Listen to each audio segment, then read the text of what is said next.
Good morning student. अपनी question series चल रही थी फर्स्ट ग्रेड से रिलेटेड, जिसमें अपनी पहली जो सीरीज़ कर रहे थे अपने क्लाइमेटोलॉजी से। कौन सी? क्लाइमेटोलॉजी से जो अपनी पहली सीरीज चल रही थी, जिसको अपनी जलवायु विज्ञान कह रहे थे। इस जलवायु विज्ञान में अपनी 110 क्वेश्चन क्या उसके कंप्लीट हो चुकी। तो नेक्स्ट अपनी वीडियो को स्टार्ट करते हैं। जो आज की टेस्ट नंबर अपना कौन सा रहेगा? 8 नंबर टेस्ट। तो स्टूडेंट ज़्यादा से ज़्यादा इस चैनल को लाइक, सब्सक्राइब और शेयर कीजिए। इस जो फर्स्ट ग्रेड की तैयारी करने वाले स्टूडेंट हैं वो इसका लाभ अच्छे से उठा सकते हैं। तो देरी ना करते हुए नेक्स्ट अपने आगे बढ़ते हैं। अपने पास क्वेश्चन आ रहा है, सुमेलित कीजिए। पहला क्वेश्चन दिखा है, सुमेलित कीजिए। तो सुमेलित करना अपने को मानसूनी वन, आलू बुखारा या जैतून, विषुवत रेखीय वन, चीड़ या फर के वन, भूमध्य सागरीय वन या सागौन या साखू, कोणधारी, मोहगनी या रोजवुड। इसमें दिया गया है कि जो यहाँ पर तो मानसूनी ये जो अपने जलवायु का प्रकार दिए गए, और इधर क्या दिया गया अपने को वन बताने के यहाँ पर किस प्रकार के वन पाए जाएंगे। तो सबसे पहले देखिए, मानसूनी वन आलू बुखारा में मिलता है या विषुवत रेखीय वन चीड़ या फर में मिलता है। भूमध्य सागरीय सागौन या साखू के वन मिलते हैं। कोणधारी वनों में मोहगनी या रोजवुड। तो स्टूडेंट इसको कैसे आपने रिलेटेड करना है। सबसे पहले अपनी बात करते हैं कौन सा, जो विषुवत रेखीय जो वन होते हैं। विषुवत रेखीय वन को क्या बोलते हैं? अपने सदाबहार वन बोलते हैं। क्या बोलते हैं? सदाबहार, यानी एवरग्रीन फॉरेस्ट इनको बोला जाता है, सदाबहार वनों को। तो विषुवत रेखीय वन अपने बार बार पढ़ते हैं कि कौन कौन से होते हैं विषुवत रेखीय वन। इसमें से कौन से आएंगे? मोहगनी या रोजवुड। ये अपने को पता हो गया कि बी नंबर का आंसर कौन सा होगा? मोहगनी या रोजवुड। फिर दूसरा अपने देखते हैं भूमध्य सागरीय वन। ये भूमध्य सागरीय वन कौन से? जो भूमध्य सागरीय वन जो ये अपना अफ्रीका के जो ऊपर है, यूरोप के जस्ट नीचे वाला जो पार्ट है, यहाँ पर इटली के जस्ट नीचे वाला, ये जो मेडिटेरियन सी वाला, यहाँ पर अपने को पता है कि क्या होता है, यानी खट्टे रसदार फलों की कृषि की जाती है। और खट्टे रसदार फल कौन से हैं? आलू बुखारा और जैतून।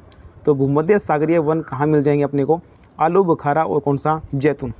उसके बाद बच्चे अपने पास कोणधारी। कोणधारी यानी अपनी बात करें जो कोण टाइप ट्री है, कोणधारी वनों के अंदर कौन मिलते हैं? चीड़ या फर के वन मिलते हैं। और इसी प्रकार जो बच गया सागौन अथवा सागू के वन है, कौन सा? 3 नंबर। तो इसमें देख लेते हैं पहले का कौन सा होगा? 3 नंबर। बी का क्या होगा? देखें 4 नंबर।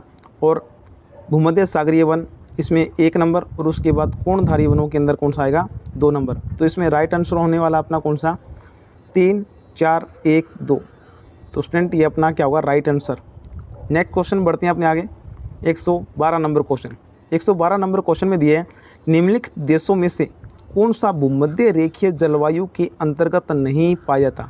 अपने को बताना कि भूमध्य रेखीय पूछे, सागरीय नहीं पूछा, भूमध्य रेखीय जलवायु के अंतर्गत नहीं पाया जाता। अब ये जो सारे क्षेत्र हैं, कांगो है, इथोपिया है, गैबन है और कौन सा? जायरे। ये सारे के सारे ये कौन से? अफ्रीका के क्षेत्र। अफ्रीका के कौन से? जो भूमध्य रेखीय वाले जो क्षेत्र, ये जो भूमध्य रेखा, यहाँ पर बच्चों कांगो भी मिलता है, कांगो भी भूमध्य रेखा। उसके बाद यहाँ पर गैबन भी मिलता है, और गैबन के बाद यहाँ पर कांगो और कौन सी नदियाँ? जायरे नदियाँ। तो ये वाला जो क्षेत्र है कौन सा? भूमध्य रेखीय क्षेत्र वाला क्षेत्र है। गैबन है, कांगो है और उसके बाद जायरे वाला क्षेत्र। इसमें कौन सा ऑप्शन होगा अपने पास? इथोपिया। इथोपिया इसका राइट आंसर होगा कि ये कौन सा? भूमध्य रेखीय यहाँ पर जलवायु नहीं पाई जाती। नेक्स्ट अपने आगे बढ़े। 113 नंबर क्वेश्चन। 113 नंबर क्वेश्चन में दिया है, निम्न में से एक नगर में भूमध्य सागरीय जलवायु नहीं पाई जाती। अब 3 में पाई जाएगी और चौथे के अंदर नहीं पाई जाएगी। कौन सी नहीं पाई? लॉस एंजल्स, रोम, केप टाउन और कौन सा? न्यूयॉर्क। तो सोच के बताइए इसका राइट आंसर क्या होने वाला है। इतने में अपने पास डायग्राम बना लेते हैं। स्टूडेंट सोच के बताइए कहाँ कहाँ ये अपने को मिलेगा। इसमें नहीं 4 ऑप्शन के अपने क्या करेंगे, बात करेंगे कि 4 ऑप्शन में किस प्रकार से अपने को मिलता है। ये अपना पूरा वर्ल्ड का क्या बन गया मैप। देखिए अब देखो ये वाला पार्ट कौन सा है? कैलिफोर्निया वाला पार्ट है। कौन सा? कैलिफोर्निया। और यहीं पर क्या है? सिएटल भी मिलता है, लॉस एंजल्स भी मिलता है और क्या? San Francisco. जो यहाँ पर क्या मिलेगा? Los Angeles. तो यहाँ पर भूमध्य रेखीय जो कौन सा? भूमध्य सागरीय जलवायु पाई जाएगी। नेक्स्ट है अपने पास रोम। इटली की राजधानी क्या है? रोम। और ये अफ्रीका के जस्ट ऊपर वाला ये जो मुड़ा हुआ भाग है, यहाँ पर क्या पड़ता है? इटली। और इटली में जो भूमध्य सागर के आसपास पास वाला क्षेत्र है, यहाँ पर तो कैसी जलवायु मिलेगी? भूमध्य सागरीय। तो इटली में भी क्या मिलेगी? भूमध्य सागरीय जलवायु। नेक्स्ट केप टाउन, अफ्रीका का ये वाला शहर, अफ्रीका कैप टाउन। यहाँ भी किस प्रकार की जलवायु पाई जाती है? अपने कहेंगे कौन सी? भूमध्य सागरीय जलवायु। कैप्टन कहाँ पर? अफ्रीका के अंदर। नेक्स्ट लिखा है न्यूयॉर्क। और न्यूयॉर्क कहाँ पड़ता है? जो यूएसए, ये जो यूएसए वाला पार्ट है, इस यूएसए के यहाँ पर क्या पड़ेगा? न्यूयॉर्क। तो ये वाला भाग कहाँ पर मिलेगा? पूर्वी भागों पर मिलेगा। तो यहाँ पर जलवायु भूमध्य सागरीय नहीं पाई जाएगी। तो इसका राइट आंसर होने वाला अपने पास न्यूयॉर्क। कौन सा आएगा? न्यूयॉर्क इसका क्या? Right answer. नेक्स्ट अपने देखें आगे 114 नंबर। 114 नंबर में दिए है निम्न में से कौन सा एक सुमेलित है? यानी 3 सुमेलित नहीं है और एक इसमें क्या है? सुमेलित। देखिए, आर्द्र शीत ऋतु, यानी शीत ऋतु क्या होती है? आर्द्र होती है। और शुष्क क्या होती है? ग्रीष्म ऋतु। ये कैसा? इटली में। नेक्स्ट देखिए, वर्ष भर आर्द्र सूडान के अंदर। आर्द्र ग्रीष्म होती है और शुष्क क्या होती है? शीत ऋतु कहाँ पर? ईरान के अंदर। और वर्ष भर शुष्क कहाँ रहते हैं? चिली। तो इसमें से राइट आंसर बताइए कि कौन सा एक सुमेलित है? 3 गलत है, तो सोच के बताइए नेक्स्ट क्या होगा इसका आंसर। तो इसका आंसर देखते हैं अपने पहला। देखो, आर्द्र शीत ऋतु। आर्द्र शीत ऋतु यानी मतलब शीत ऋतु में क्या होगी? वर्षा होगी तो आर्द्रता अधिक होगी। ग्रीष्म ऋतु में अगर वर्षा नहीं होगी तो वो क्या होगी? शुष्क। ये कहाँ पर पाई जाता है? भूमध्य सागरीय जलवायु की विशेषता है कि वहाँ पर सर्दियों में क्या होती है? अधिक वर्षा होती है, जिससे क्या होता है? आर्द्र क्या रहता है? शीत ऋतु रहती है। और शुष्क क्या रहती है? ग्रीष्मकालीन वर्षा नहीं होती, तो वहाँ पर शुष्क की स्थिति रहती है। तो इसका राइट आंसर होने वाला है पहला ही हो गया अपने पास। क्या हो गया? इटली। इन ऑप्शन की बात करते हैं। नेक्स्ट, वर्ष भर आर्द्र, बिल्कुल गलत बात है। सूडान आर्द्र नहीं भर रहा है, ये तो बिल्कुल क्या रहता है? शुष्क रहते हैं। आर्द्र ग्रीष्म ऋतु और शुष्क शीत ऋतु, ये भी बात कर लिखे हैं। ग्रीष्म ऋतु में आर्द्र नहीं रहता, कौन? ईरान। और चिली वर्ष भर शुष्क नहीं रहता, ये भी इसका बात क्या है? गलत। तो राइट आंसर अपने पास होने वाला है कौन सा? 1 नंबर। इसमें क्या होगा? बिल्कुल राइट आंसर। नेक्स्ट क्वेश्चन लिखा है कि निम्नलिखित में से कौन सी गैस सौर विकिरण के लिए तो पारदर्शी होती है? सौर विकिरण के लिए पारदर्शी और पार्थिव विकिरणों के लिए अपारदर्शी। और अपने पास जो राइट आंसर जो ऑप्शन है, सबसे पहला ऑक्सीजन, ऑक्सीजन के बाद नाइट्रोजन, उसके बाद हीलियम और हीलियम के बाद कार्बन डाइऑक्साइड। तो स्टूडेंट सोच के बताइए इसका राइट आंसर अपने पास क्या होने वाला है? राइट आंसर क्या होगा? स्टूडेंट सोच के बताइए इसका राइट आंसर क्या होगा? देखो, यहाँ से अपने मान लीजिए पृथ्वी है, क्या है? पृथ्वी। अब यहाँ पर क्या है? अपने मान लीजिए ये क्या है? यहाँ पर CO2 की लेयर बन गई। क्या बन गई? ये है CO2 की क्या है? लेयर। यानी वायुमंडल में किसकी लेयर बन गई? CO2 की लेयर। अब जितनी भी सोलर रेडिएशन आई, सोलर रेडिएशन किस वे में आई? अपने कहेंगे शॉर्ट वे में आई। किस वे में आई? शॉर्ट वे में। ये सारे रेडिएशन जब पृथ्वी पर आती है तो इनको क्या कर जाती है? पार कर जाती है। ये पृथ्वी नहीं बना रहा मैं, ये धरातल अपना इधर नीचे वाला धरातल है और ये CO2 की लेयर है वायुमंडल में। और सूर्य से आने वाली जितनी भी किरणें, इनकी फ्रीक्वेंसी क्या होगी? तीव्र होगी। फ्रीक्वेंसी ज़्यादा होगी, लघु विकिरणें इस CO2 लेयर को क्या कर देगी? क्रॉस कर देगी। जब धरातल से टकराने के पश्चात इनमें क्या होते हैं? दीर्घ किरणों के रूप में ये परिवर्तित हो जाती है। तो जाने के बाद जब ये वापस जाएगी, ये जो CO2 लेयर है वायुमंडल में, ये इन लेयर को रेडिएशन क्या कर देगी? वापस पृथ्वी की ओर क्या कर देगी? मोड़ देगी। वापस पृथ्वी की ओर मोड़ देगी। तो अपने इसका राइट आंसर कौन सा होगा?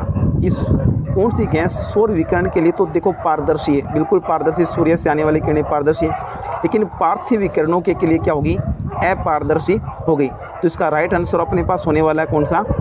अपने कहेंगे कार्बन डाइऑक्साइड। इसका राइट आंसर होगा कौन सा? Carbon dioxide. नेक्स्ट क्वेश्चन अपने को दिए हैं, सूर्य से निकलने वाली पराबैंगनी किरणें जो अल्ट्रा वायलेट रेज है को अवशोषण करने वाली गैस कौन सी है? कौन सी गैस है जो अल्ट्रा वायलेट रेज को क्या करती है? अवशोषण करती है। तो स्टूडेंट सोच के बताइए पराबैंगनी किरणों को कौन सी अवशोषित करती है? काफ़ी बार क्वेश्चन हो चुका है। तो स्टूडेंट पहला नाइट्रोजन, उसके बाद हीलियम, हीलियम के बाद जिनोस, जिनोन के बाद ओजोन।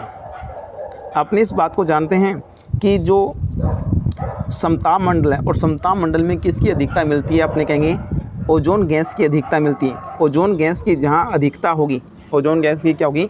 अगर जहाँ अधिकता होगी वहाँ पर क्या होगा? सूर्य से आने वाली अल्ट्रा वायलेट रेस को क्या करेगा? एक तो अवशोषण करेगा और दूसरा क्या करेगा? परावर्तित भी करेगा। जो अवशोषण करेगा कौन सी गैस करेगी? Ozone gas. तो इसका राइट आंसर अपने पास होने वाला है कौन सा? अपने कह सकते हैं ओजोन। इसका बिल्कुल क्या होगा? Right answer. नेक्स्ट अपने आगे बढ़े 117 नंबर क्वेश्चन।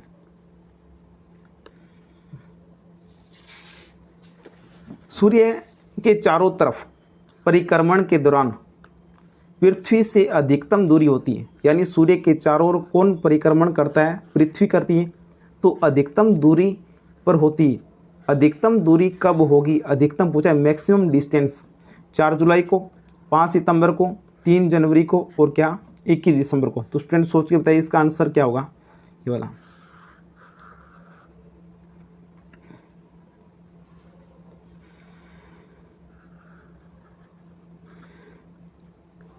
तो सोच के बताइए इसका राइट आंसर क्या होने वाला है।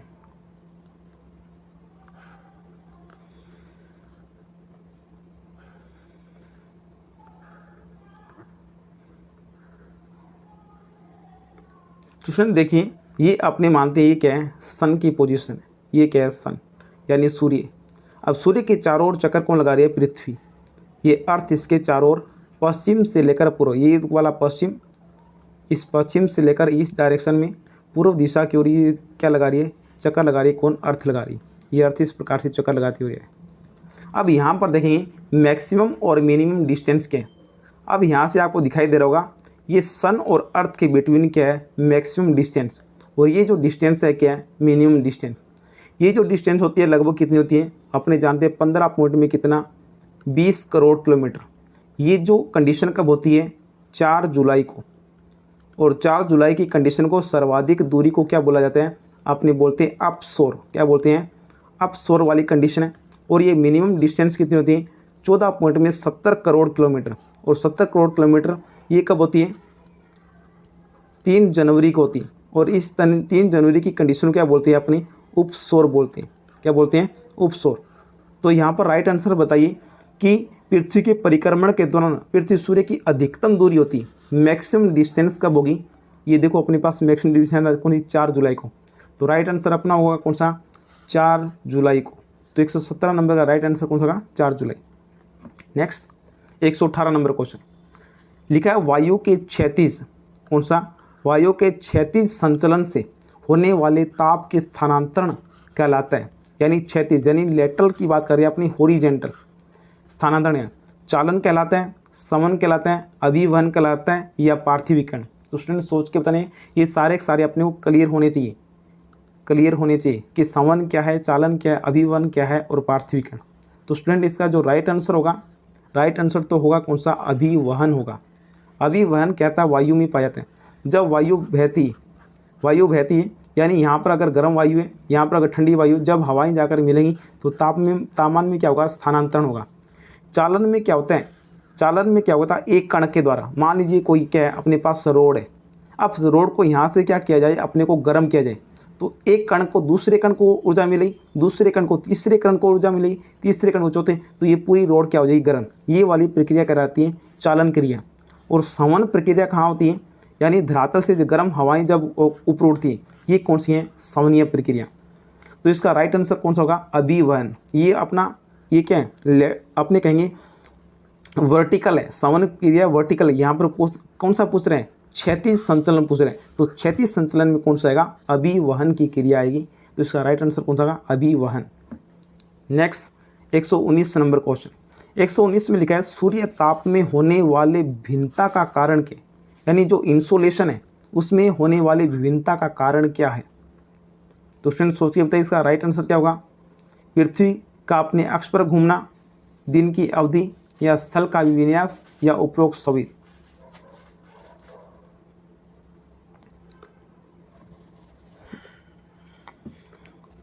पहला लिखा है पृथ्वी का अपने अक्ष पर घूमना। बिल्कुल सही बात है, पृथ्वी अपने अक्ष पर घूमेगी तो क्या होगी? ये भी भिन्नता का कारण होगा। दिन या सूर्य सामने होगा तो अधिक तापमान प्राप्त होगा, और जो बैक वाला पार्ट होगा वहाँ पर तापमान की कम प्राप्ति होगी, दिन रात बनेगी। उसी प्रकार दिन की अवधि भी निर्धारण करती है। दिन का लंबाई, दिन की अवधि क्या होगी? ज़्यादा होगी तो इंसोलेशन की प्राप्ति भी क्या होगी? अधिक होगी। स्थल का विन्यास भी प्रभावित करेगा। अगर सतह कैसी है? काली सतह या बालू मिट्टी की सतह या पथरीली सतह या श्वेत हिमाच्छादित परत है, ये भी क्या करती है? भिन्नता का कारण। तो सूर्य ताप को ये सारे उपरोक्त सभी ये चारों के चारों कारक क्या करेंगे? प्रभावित करेंगे। नेक्स्ट लिखा है उत्तुंगता बढ़ने से क्या होगा? तापमान के घटने की दर को क्या कहते हैं? अब कई बच्चे तो यहीं पर ही कंफ्यूज हो जाएंगे। उत्तंगता क्या होता है? उत्तंगता का मतलब ऊंचाई है, कोई नई बात नहीं। यहाँ पर ये क्या लिखा है? ऊंचाई, कि ऊंचाई बढ़ने के साथ साथ क्या होता है? तापमान घटने की दर, बढ़ने की दर नहीं, बढ़े तापमान घटने की दर को क्या कहा जाता है? सामान्य ताप ह्रास दर, सामान्य वृद्धि दर, सामान्य ताप दर और सामान्य दाब दर। तो स्टूडेंट सोच के बताइए इसका राइट आंसर क्या होगा? इसका राइट आंसर होने वाला अपने पास सामान्य ताप ह्रास दर। क्या होगा? सामान्य ताप ह्रास दर होगा। नॉर्मलनेस रेट बोलते हैं जिसको, 165 मीटर की ऊंचाई पर कितना तापमान कम होता है? अपनी 1 डिग्री सेंटीग्रेड। अगर यही क्वेश्चन पूछ लेता तापमान बढ़ने की दर, तापमान बढ़ने की दर पूछ लेता तो अपने क्या बताते हैं? तापीय व्युत्क्रमणता या तापीय विलोमता। तो इसमें राइट आंसर कौन सा होगा अपना? तापमान ह्रास दर। नेक्स्ट क्वेश्चन लिखा है सोलर कुकर। सोलर कुकर क्या करता है? सूर्य की किरणों को ऊर्जा अवशोषित कर, बिल्कुल क्या है? सोलर कुकर क्या करता है? सोलर रेडिएशन की किरणों को क्या करता है? अवशोषित करता है, बिल्कुल अवशोषित करता है। तो ही तो क्या होगा? खाना बनेगा। तो यहाँ पर बताना है निम्नलिखित में से कौन सा कारक है जो कौन सी किरणों को अवशोषित करेगा? पराबैंगनी किरणों को, दृश्य प्रकाश किरणों को, अवरक्त किरणों को या दीर्घ किरणों को, लॉन्ग वेव को। तो स्टूडेंट सोच के बताइए इसका राइट आंसर अपने पास क्या होने वाला है? तो स्टूडेंट इसका राइट आंसर होगा कौन सा? जो कौन सी है? अवरक्त किरणें, इंफ्रारेड किरणों क्या करते हैं? अधिक अवशोषित करते हैं। नेक्स्ट 121 के बाद 122 नंबर क्वेश्चन, आइसोहेल क्या है? ये सारे कंफ्यूज होंगे बच्चे। आइसोहेल क्या है? समान सूर्य प्रकाश को दर्शाने वाली रेखा या समान वर्षा को दर्शाने वाली रेखा, या बात करें समान ऊंचाई को दिखाने वाली रेखा या समान लवणता वाले दर्शाने वाली रेखा। तो स्टूडेंट सोचिए बताइए इसका राइट आंसर क्या होगा? 1 नंबर, 2 नंबर, 3 नंबर या 4 नंबर? देखो ये सारी लाइन अपने को याद करनी पड़ेगी क्योंकि एक क्वेश्चन यहाँ से जरूर होता है। देखो समान सूर्य प्रकाश को दर्शाने वाली रेखा इसको बोलते हैं आइसोहेल। आइसोहेल बोलते हैं इसको, आइसोहेल सूर्य प्रकाश को।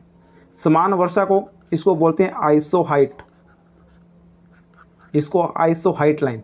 समान लवणता आइसोहेलाइन, देखो आइसोहेलाइन, बस थोड़ा सा फर्क है। ये आइसोहेल लिखा है, यहाँ पर आइसोहेलाइन। ये लवणता को दर्शाती है, आइसोहेल है जो सूर्य प्रकाश को दिखाती। तो इसका राइट आंसर कौन सा होगा? समान सूर्य प्रकाश को दर्शाने वाली रेखा क्या कहलाती है? आइसोहेल लाइन, या समान धूप लिख दो के स्थानों को मिलाने वाली रेखा, वो भी यही होगा आंसर।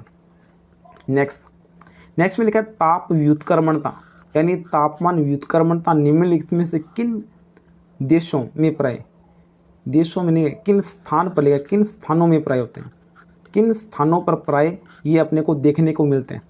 पर्वत शिखरीय भागों में, यानी देर शाम को, या पवन युक्त होनी चाहिए, पवन युक्त परंतु मेघाच्छादित रात को, या शांत वायु है और मेघाच्छादित क्या है? आकाश है और आर्द्र रात को, या शांत स्वच्छ अथवा ठंडी शीत रात को। तो स्टूडेंट सोच के बताइए तापमान व्युत्क्रमणता कहाँ मिलेगी?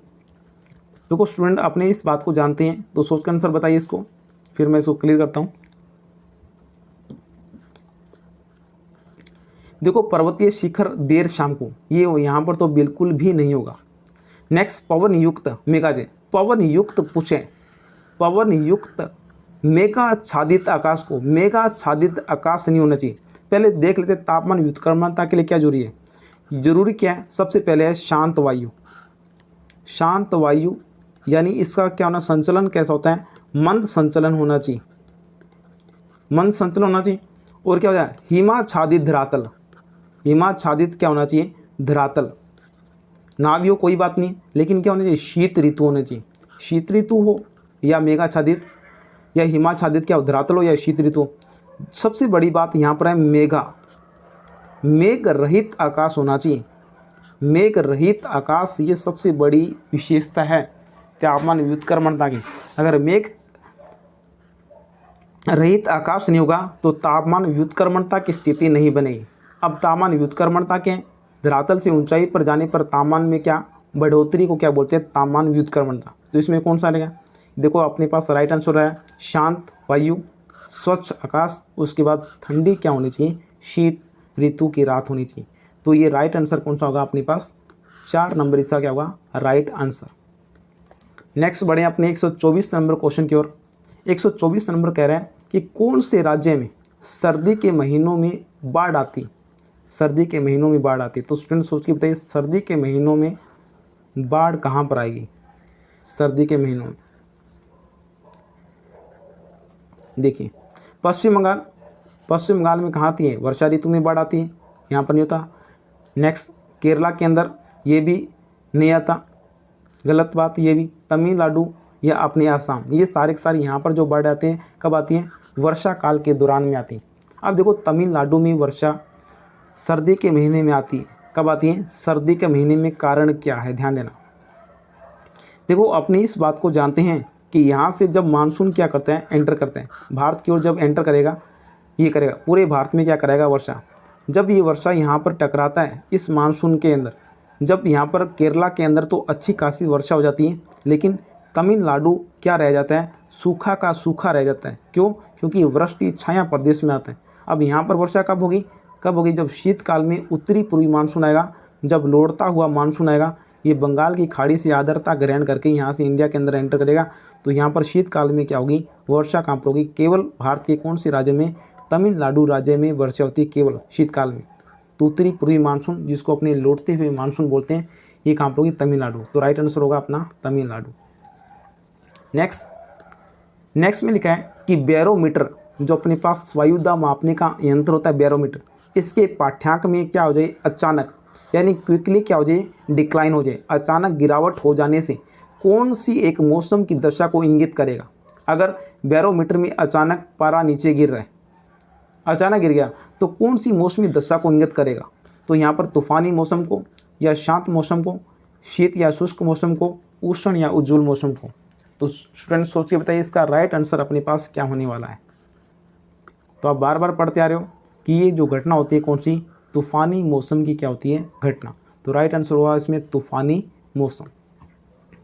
नेक्स्ट 126 नंबर प्रश्न। 126 नंबर में लिखा है यानी पृथ्वी की जो कौन सा है, यानी वायुमंडल की जो बहास्ता है 1 सेंटीमीटर के समतल पर जो प्रति मिनट जो सौर विकिरण प्राप्त होते हैं उसको क्या बोलते हैं, क्या कहलाते हैं। तो बताओ बाहर सतह पर जो 1 प्रति सेंटीमीटर की सतह पर जो फोटोन आकर गिरते हैं, कल मैंने बताया था इसके बारे में, ये क्वेश्चन आप पहले भी आ चुका है कि सूर्य की किरणें 2 रूप में आती हैं, एक फोटोन के रूप में और दूसरी कौन है, सोलर किरणों के रूप में। फोटोन कितने आकर मिलते हैं, यानी जो अपनी ये सतह पर, यानी वायुमंडल की बाहरी सतह पर 1 सेंटीमीटर स्क्वायर एरिया पर कितने 65 बिलियन फोटोन आकर एनर्जी पैकेट्स आकर गिरते हैं। तो यहाँ से जो एनर्जी निकले उसको क्या बोलते हैं, 1.94 किलो कैलोरी मिलती है, और इसको क्या बोला जाए, सोलर कॉन्स्टेंट, या आपने कहीं सौर स्थिरांक। इसका राइट आंसर कौन सा होगा, सौर स्थिरांक। Next question 127 number question. 127 number question में लिखा है निम्नलिखित में से कौन सा स्थान भारत में विश्व का दूसरा सबसे अधिक ठंडा, विश्व का दूसरा सबसे अधिक ठंडा और आवासीय स्थान है, यानी जहाँ पर लोग रहते हैं, आवास करते हैं। तो कुल्लू घाटी हिमाचल प्रदेश, मनाली घाटी हिमाचल प्रदेश, या ईटानगर अरुणाचल प्रदेश, द्रास जम्मू कश्मीर। तो स्टूडेंट सोच के बताइए इसका राइट आंसर क्या होने वाला है अपने पास। तो आपने सोच लिया होगा कि यहाँ पर जो राइट आंसर होगा कौन सा, द्रास जम्मू कश्मीर, ये दूसरा क्या है, आवासीय स्थान। नेक्स्ट 127 के बाद 128 नंबर क्वेश्चन। 128 में लिखा है निम्नलिखित में से किसका एक एल्बिडो उच्चतम होगा। एक एल्बिडो क्या होगा, उच्चतम। एल्बिडो क्या है, यानी सूर्य की किरणों का जो परावर्तन की दर क्या कहलाती है, एल्बिडो। पक्षाम मेघ ज़्यादा करेंगी, या कपासी वर्षा मेघ ज़्यादा करेंगी, या ताज़ा हिम करेंगी, या बालू करेंगी। तो बताइए एल्बिडो सर्वाधिक किसका होगा। ये बार बार अपने पढ़ चुके हैं, इसका कौन सा होगा, ताज़ा हिम। ताज़ा हिम क्या करती है, सर्वाधिक परावर्तन करती है। Next 129 number question. 129 number question में रोसबी तरंग किस जेट स्ट्रीम को कहते हैं। यहाँ पर बताना है जो रोसबी तरंग है ना, रोसबी तरंग ये कौन सी जेट स्ट्रीम का प्रकार है। ध्रुवीय रात्रि जेट स्ट्रीम, या ध्रुवीय वाताग्री जेट स्ट्रीम, उपोषण पछुआ जेट स्ट्रीम, या उपरोक्त में से कोई नहीं। तो स्टूडेंट सोच के बताइए इसका राइट आंसर अपने पास क्या होने वाला है। तो स्टूडेंट इसका राइट आंसर होगा ध्रुवीय वाताग्रीय जेट स्ट्रीम। इसी का दूसरा नाम क्या है, रोसबी तरंग है। नेक्स्ट बढ़े आगे 130 नंबर क्वेश्चन। 130 नंबर में लिखा हुआ है डोल ड्रम स्थित है, यानी जो डोल ड्रम पेटी कहाँ स्थित है ये बताना अपने को। डोल ड्रम पेटी को अपने क्या बोलते हैं, काम बेल्ट बोलते हैं, काम बेल्ट। इसको शांत वायु का शांत मंडल भी कहा जाता है, शांत। तो बताइए कहाँ स्थित है डोल ड्रम पेटी। डोल ड्रम पेटी, पहले अपने डायग्राम बनाते हैं कहाँ पर मिलेगी डोल ड्रम पेटी। डोल ड्रम पेटी का जो विस्तार होता है भूमध्य रेखा के आसपास मिलते हैं। अपनी इस बात को जानते हैं, भूमध्य रेखा के आसपास वाले क्षेत्र को क्या बोलते हैं, डोल ड्रम पेटी बोलते हैं। क्या बोलते हैं, डोल ड्रम पेटी, इसी को बोला जाता है। ये देखो क्या है, 0 डिग्री रेखा, ये कौन सी है, 0 डिग्री। इस 0 डिग्री के कौन सा ऊपर, 0 डिग्री के ऊपर 5 डिग्री नॉर्थ और 5 डिग्री कहाँ पर, साउथ। एक मिनट स्टूडेंट,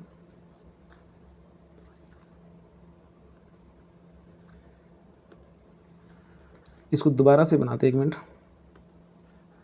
देखिए ये अपनी कौन सी रेखा है, भूमध्य रेखा, भूमध्य रेखा। और इसके 5 डिग्री नॉर्थ और 5 डिग्री साउथ पर, 5 डिग्री नॉर्थ और 5 डिग्री साउथ के ऊपर ये 0 डिग्री भूमध्य रेखा, 5 डिग्री नॉर्थ और 5 डिग्री साउथ पर ये कौन सी बेल्ट मिलती है को, भूमध्य रेखीय न्यून वायुदाब की जो पेटी है, इस वाली पेटी को क्या बोलते हैं, अपने काम बेल्ट या अपने डोल ड्रम बेल्ट बोलते हैं। तो इसका राइट आंसर अपने पास कौन सा होगा, 5 डिग्री नॉर्थ और 5 डिग्री दक्षिणी अक्षांशों के बीच में कौन सी मिलती है, डोल ड्रम पेटी का विस्तार है। तो स्टूडेंट अपने 130 नंबर क्वेश्चन कंप्लीट हो गए। तो नेक्स्ट वीडियो के अंदर और नए क्वेश्चन लेके आएंगे। तो स्टूडेंट इस चैनल को लाइक, सब्सक्राइब और ज़्यादा से ज़्यादा शेयर कीजिए। जो फर्स्ट ग्रेड तैयारी करने वाले स्टूडेंट हैं उनको बेहतरीन तैयारी का लाभ मिलेगा। Thank you student, bye.